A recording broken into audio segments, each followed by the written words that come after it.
Alors, les colonnes, vous pouvez sélectionner le premier bloc et aller dans menu Objet, Options de bloc de texte, ou alors vous utilisez le raccourci CTRL B. Menu Objet en haut de l'écran, Options de bloc de texte. Alors, dans ce bloc, il n'y a pas de marge parce qu'il est sans fond. Vous vous souvenez qu'on avait utilisé des marges précédemment sur la couverture pour éloigner le texte des bords, mais c'était des blocs avec un fond de couleur. Ici, c'est pas nécessaire de faire ça. Par contre, ce que vous pouvez faire, c'est créer des colonnes. Vous allez faire ceci, demander 2 colonnes. Avec la case aperçu cochée, vous devriez déjà voir derrière qu'il y a 2 colonnes. Avec une gouttière.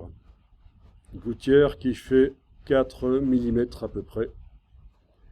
Alors, si on coche équilibre des colonnes, qu'est-ce qui va se passer? Oui, ça équilibre un peu les colonnes.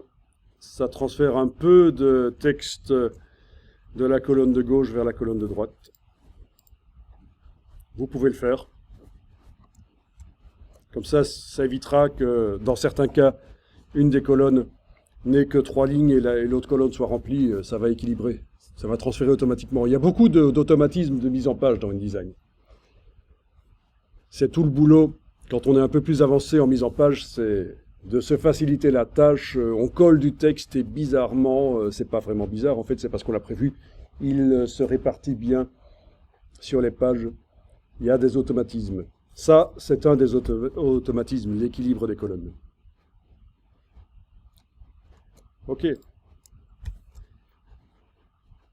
Alors, comme on va peut-être être amené à faire ça sur pas mal d'autres blocs, on va faire un style de bloc.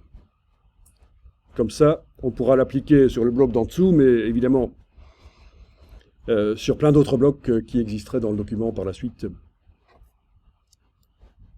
Alors on y va. Menu Fenêtre, Style, Style d'objet.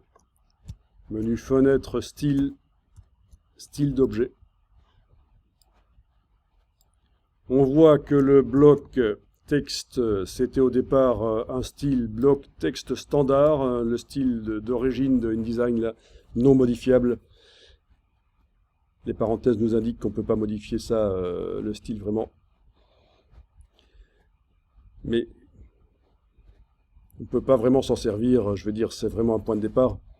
Donc ce qu'on va faire, c'est cliquer sur l'icône à gauche de la corbeille dans le bas de la palette style d'objet. Appliquer ce style en cliquant sur lui. Voilà, le bloc utilise ce style. Renommer ce style.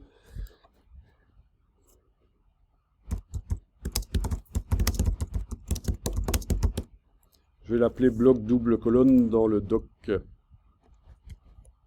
Donc c'est pas un style de paragraphe, c'est un style d'objet. Et en principe, si on va maintenant sélectionner le bloc d'en dessous et qu'on applique le style bloc double colonne dans doc, voilà, d'office, il est en double colonne.